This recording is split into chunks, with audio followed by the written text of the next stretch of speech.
Assalamualaikum warahmatullahi wabarakatuh. Perkenalkan, nama saya Dia Kartika. Saya akan menjelaskan tentang materi pajak dengan maktul hukum pajak. Yang pertama, jelaskan pengertian pajak. Pajak adalah kontribusi wajib kepada negara yang dibayarkan oleh individu dan badan usaha berdasarkan undang-undang tanpa mendapatkan imbalan langsung. Pajak dapat digunakan untuk membiayai pengeluaran negara dalam rangka kesejahteraan rakyat. Yang kedua, sebutkan perbedaan pajak. Yang pertama, retribusi dan sumbangan, dan berikan contoh. Pajak sifatnya wajib, imbalan langsungnya tidak ada. Dasar hukum diatur dalam undang-undang. Contoh, pajak penghasilan PPh dan PPN.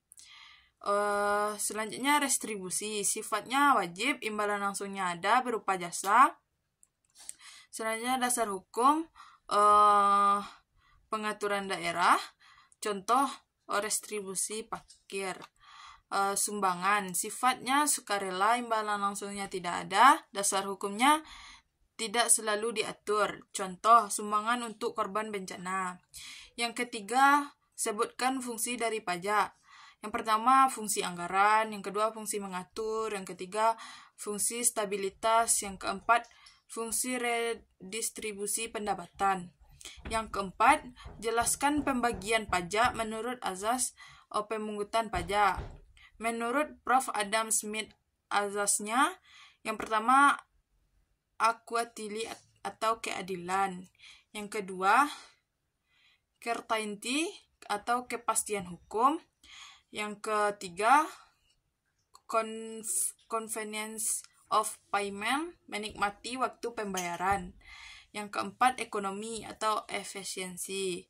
Selanjutnya, pertanyaan kelima. Apa yang dimaksud dengan perlawanan terhadap pajak? Berikan contoh. Perlawanan terhadap pajak adalah tindakan menentang kewajiban pajak secara terbuka karena alasan politik atau ketidakkepercayaan pada pemerintah. Contohnya, kelompok masyarakat menolak membayar pajak karena merasa penggunaan dana tidak transparan. Pertanyaan yang keenam, apa yang dimaksud dengan pengelakan terhadap pajak? Berikan contoh. Pengelakan pajak adalah tindakan ilegal yang menghindari kewajiban pajak. Contohnya, perusahaan memalsukan laporan keuangan untuk membayarkan pajak lebih kecil.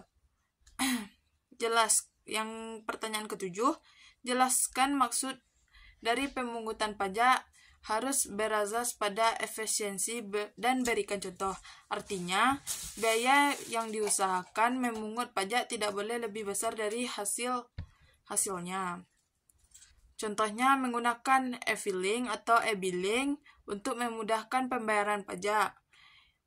Pertanyaan ke-8, apa yang dimaksud dengan sistem self-assessment, di mana sistem wajib pajak menghitung, membayar, melaporkan sendiri pajaknya. Contohnya, karyawan menghitung dan melapor sendiri PPh 21 melalui SPT tahunan. Oke, sekian saja penjelasan dari saya. Kalau ada salah, saya mohon maaf. Assalamualaikum warahmatullahi wabarakatuh.